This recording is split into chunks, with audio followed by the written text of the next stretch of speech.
end. It comes out to Tom James. Good shot! Oh, what a goal! What a goal for Tom James! Oh, that was special!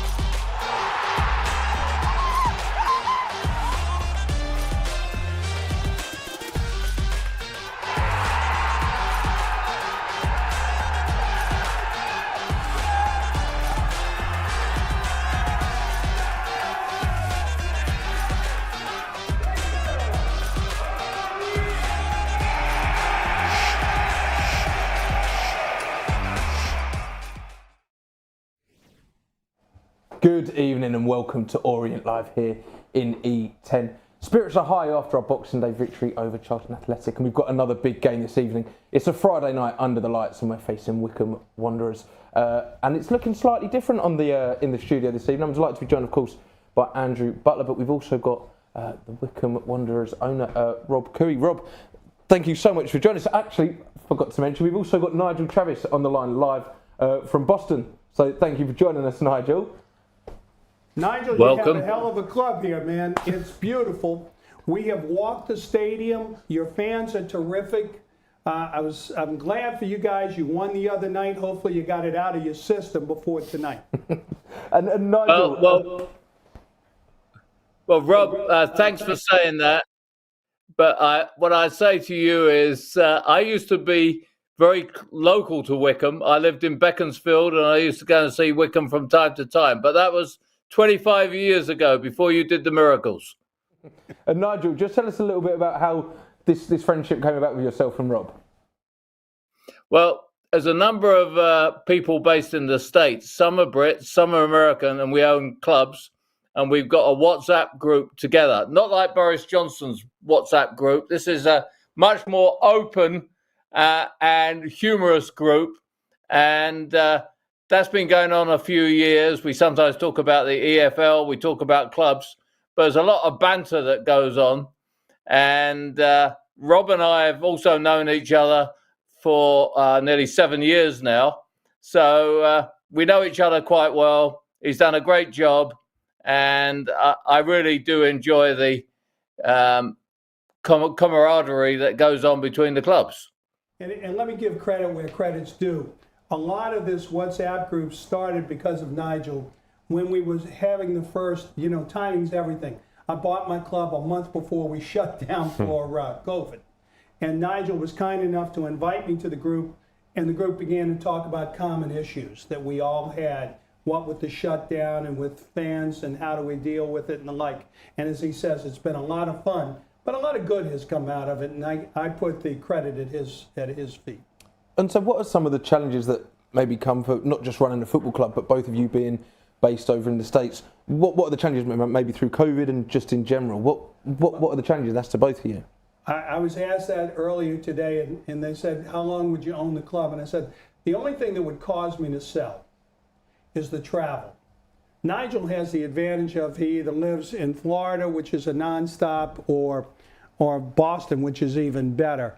I'm outside of New Orleans, so I have a 2-hour drive to get to the airport. We fly to Atlanta. This trip, they kept us on the ground an extra hour and a half. All of our luggage got rained on in Atlanta, so it's completely soaked. Then you fly another 12 hours or 10 hours to get here. You get out of the airport, you drive to the hotel. Then we drove to Exeter for 3 hours. And then in the last 15 minutes, all goes to whatever. And then, so that's it. Well, I was going to say it must be worth it to watch your Wycombe Wanderers. It is. I love it. Let me say this. I was unprepared.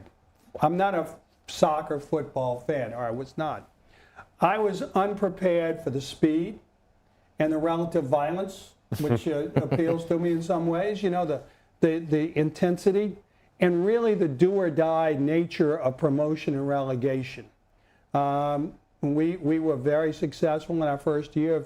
I always brag about this. After 135 years of getting promoted to the championship for the first time in the club's history. I've watched what Nigel and you guys have done with Leighton Orient, and it's not a miracle. It is, I think, a systematic approach to it, recognizing it's a business that has to pay for itself. You have to make good, hard decisions. And as much as we love all of our fans, sometimes you have to disappoint them a little bit so that at the end of the day you can give them what they want. Well, we're getting a little bit of insight there, and Nigel, we'll put this to you then, because I think that brings us on nicely to some work you're doing with Rob and a couple of others, I believe. Is there a project ongoing? Yeah, we've got a project going that has been all kinds of documentaries about football, and we thought people would be absolutely fascinated to see the other side of it with the owners. And we approached a number of owners in our group, and three of us put our hands up. The owners are at Plymouth, Simon Hallett, and then Rob and myself. So we're building this documentary. We started filming a few weeks ago. The idea is to go to the end of the season. And the idea is to really boost the image of clubs like Wycombe, Plymouth and Leyton Orient. Is to give people an insight into this great league, the EFL, which, as Rob just said, is very competitive with promotion and relegation.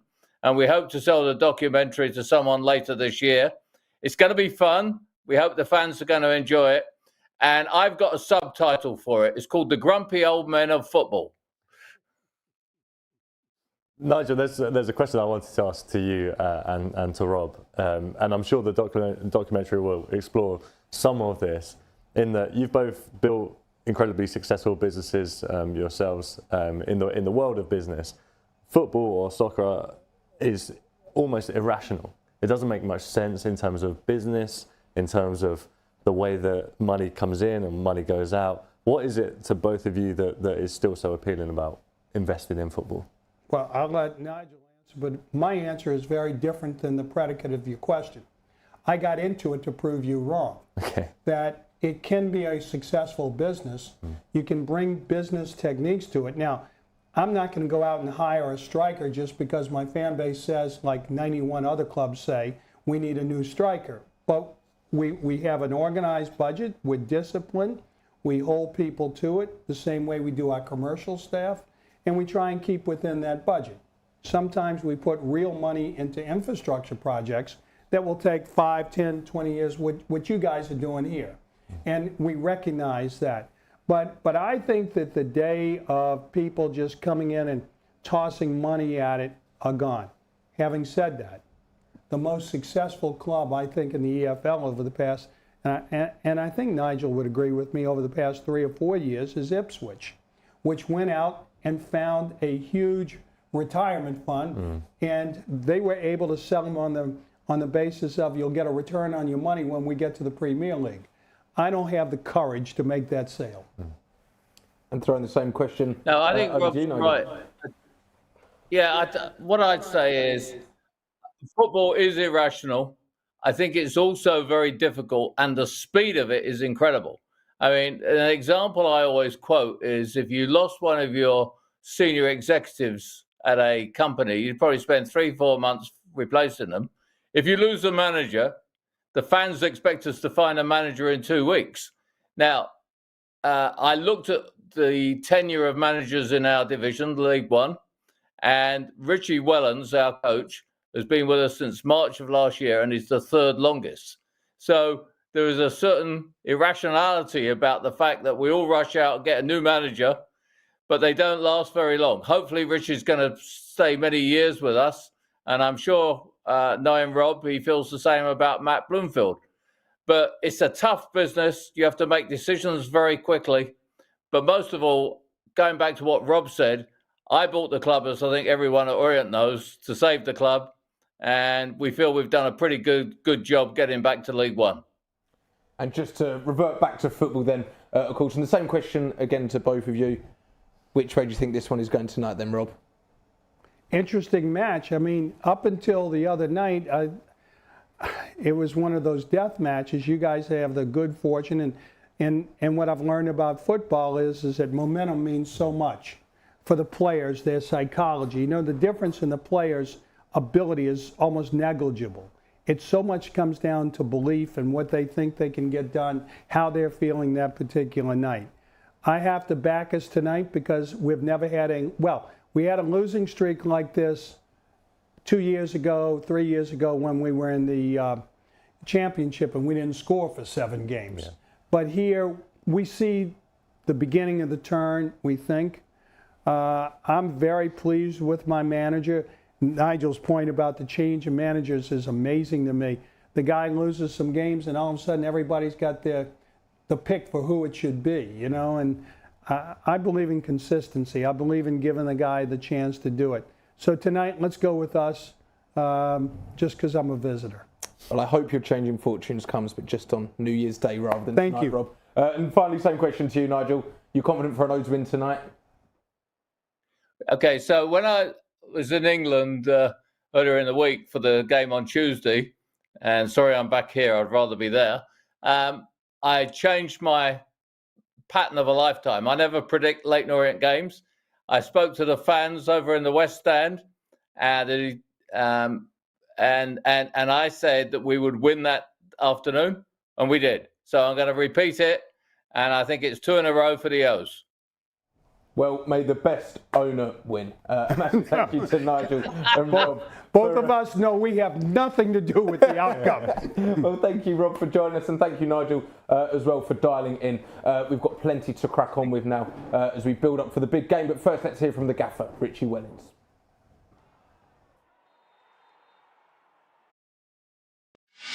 Gaffer, Wycombe Wanderers here this evening. What can we expect from them? A physical team, a team that we played earlier on the season. I thought we dominated the game and deserved 3 points, but we allowed some goals from the set plays, which put us on the back foot. And then obviously Dan Happ sending off was a turning point. But you know, a team that are not on a great run, but I've been in every game, just a goal here, a goal there, and they've just suffered the wrong side of the result too many times in recent weeks. But team with experience, but we need to stay similar to Charlton, get after him. We spoke to the players yesterday, and everybody assures us that they're still at 100% and the energy levels have not drained. So we'll attack it from the start.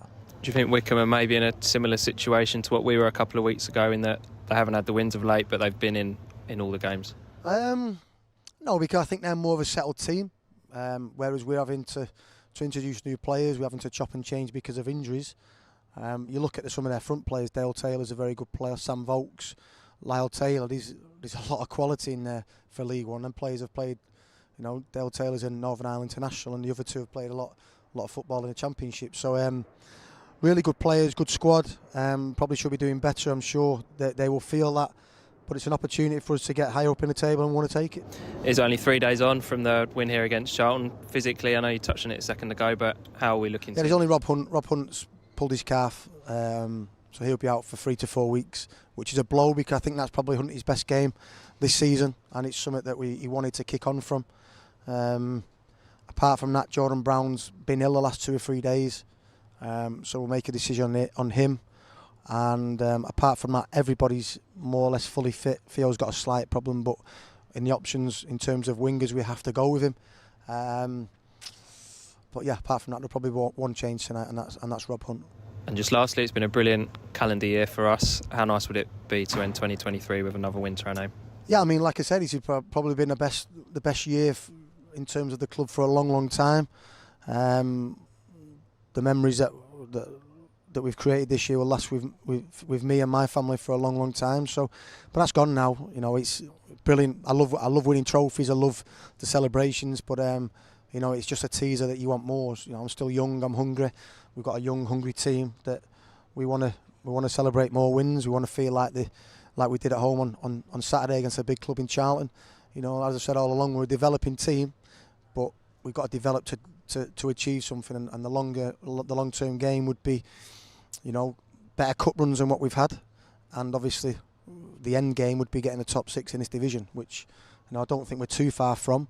If you look back at some of the games that we've let slip away in the early part of the season, we could easily be 10, 12 points better off, which puts us right in the mix.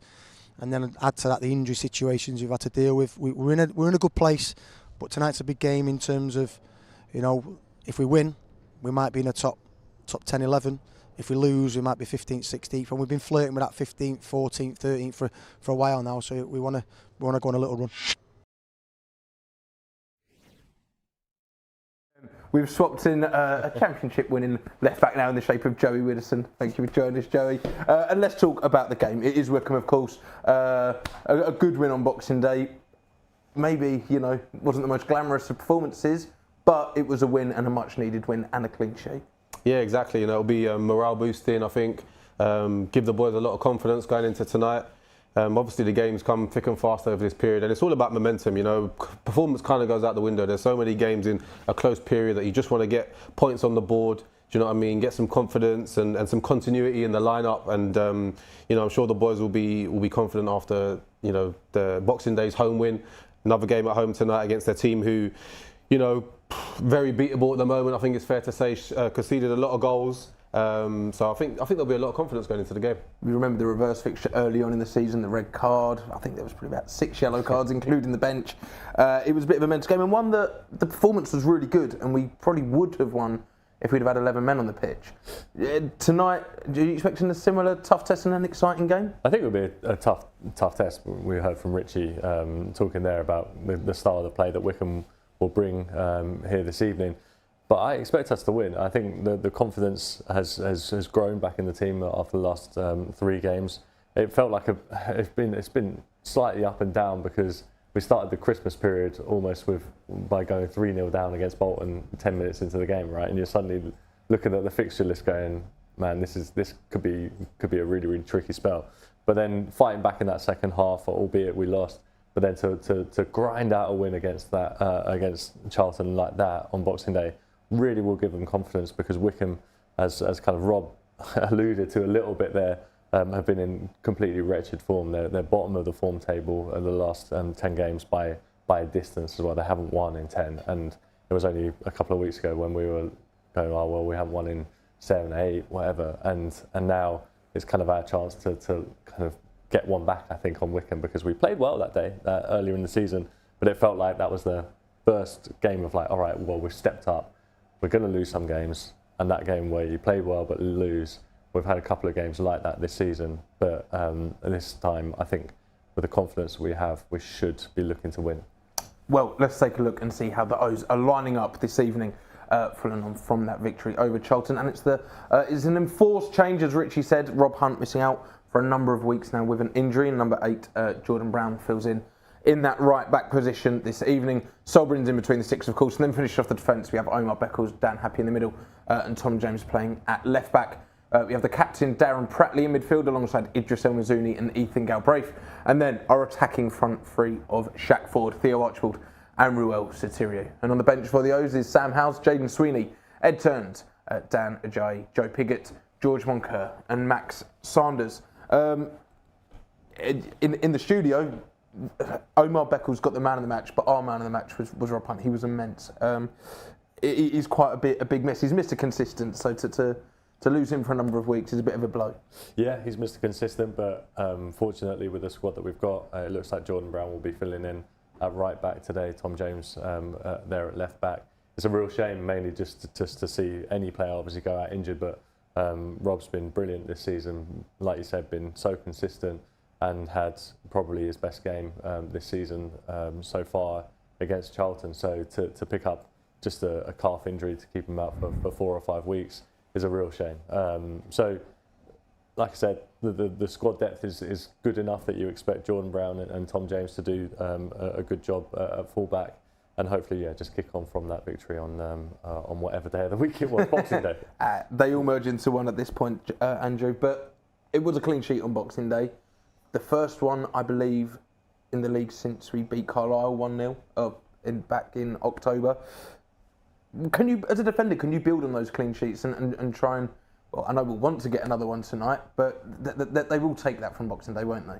Yeah, definitely. And I think, just from the outside looking in, it's nice to see Omar Beckles and Dan Happy back together in that, as a 2-man partnership in a back 4, you think back to last season, and they were mainstays throughout, and the success of the team was very much built around how solid they were in their relationship. And I think having Omar back in the team, and also Darren Pratley, for the same reason, they bring that experience, they bring that bit of know-how. We've got so many talented young players, but that experience, that bit of know-how, though, that vocal presence at important times in games, you know, just to get you through moments that we were kind of on the wrong side of for a little bit. That counts for a lot, having those people, the likes of Beckles and Pratley back in the team. So I think, yeah, you know, we look solid now. You know, I think we can really build on the other day. You know, we got, like you said, a big blow to lose Rob Hunt, because, you know, I love a consistent fullback. You know, someone that does his job well.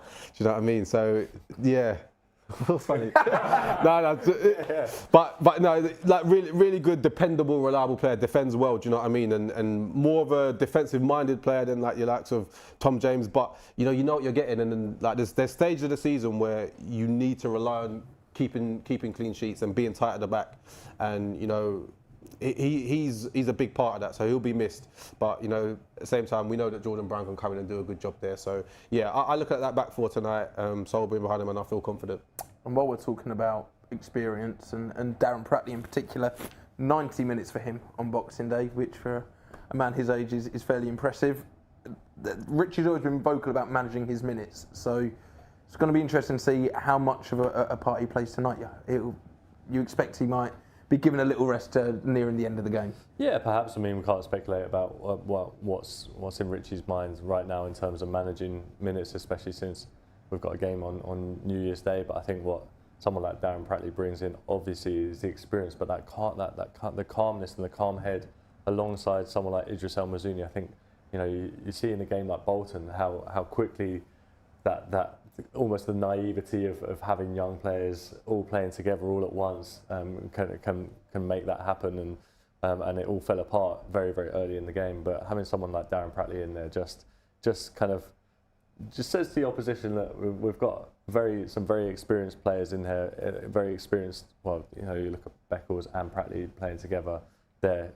Like Joe said, I mean, I completely agree. It's just that element of experience just keeps things a little bit calm, and we might come on to talk about Wycombe's team. They've got tons and tons of experience, which probably helps them a great deal. Well, Michael Appleton might disagree, but we did do enough to win the game on Boxing Day. We'll see some highlights from that game. There were a lot of, we'll see now, there were a lot of chances created. We played good football at times. The shackles seemed to be off a little bit, maybe following on from that performance against Bolton, but it does feel like, and Richie said in an interview, there's been a bit of a momentum shift, Joey. Yeah, I think you know, you could definitely see that you know, the second half of the Bolton game was that energy, that positivity was reflected in you know, in this game here on Boxing Day. You know, there was a real kind of energy. I think there was a willingness to put the previous game right and then be on the front foot and really kind of like impose ourselves and take the game to Charlton, which was great to see. You know, committing plenty of bodies forward. And yeah, as I said, like really being on the front foot, and you know, great finish from Omar. They're delighted to, you know, he's had a tricky few months, I think. So it's been really good to see him back in the team and you know, and scoring a late winner there for us. It was fantastic from Omar. We've seen Dan actually just hold the ball up there as well to bring Shaq forward in and nearly score a goal, but we've got to give some credit to Dan as well.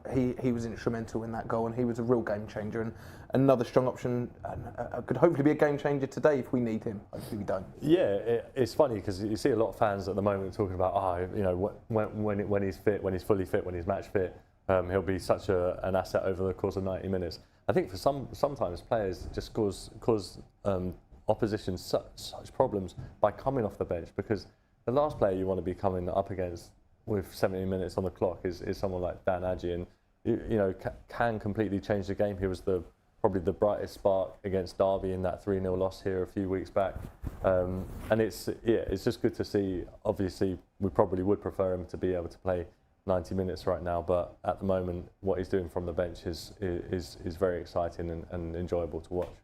Well, tonight's opposition is Wycombe Wanderers, and of course, don't forget it's our festive fix of football, and you can still pick up the last two games of the festive football fix for just £20 in one purchase.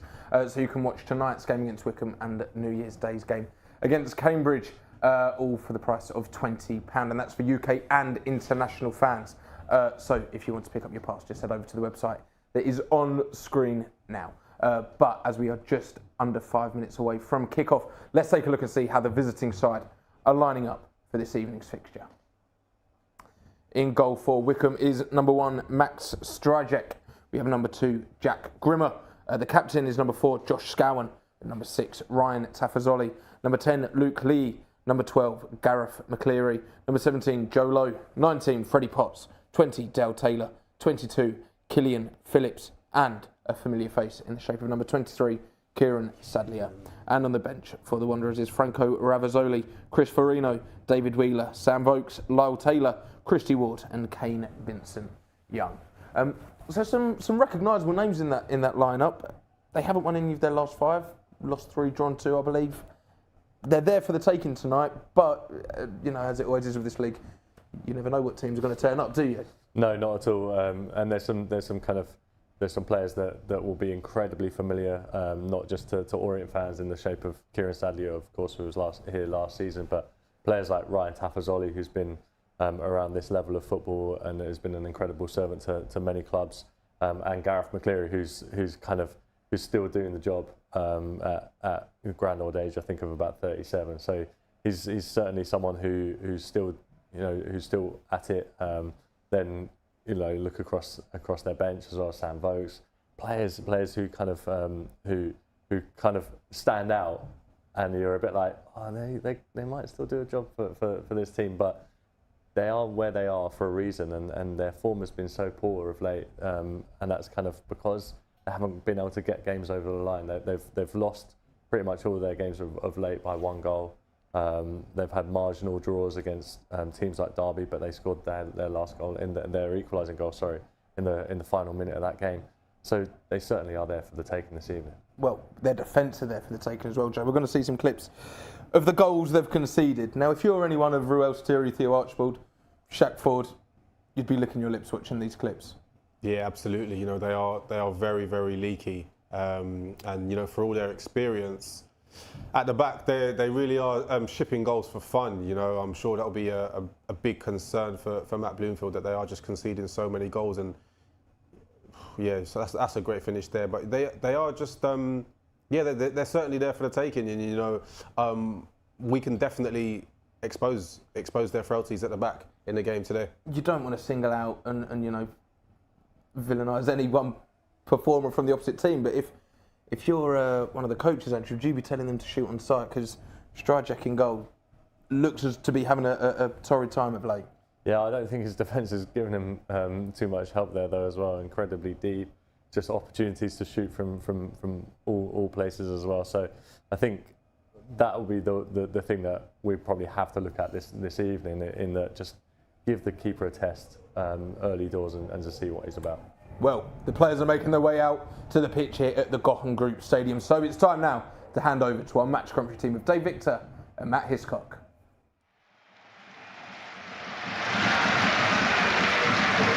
Good evening and welcome to Brisbane Road. It was a fantastic performance, as well as a much needed victory on Boxing Day over Charlton.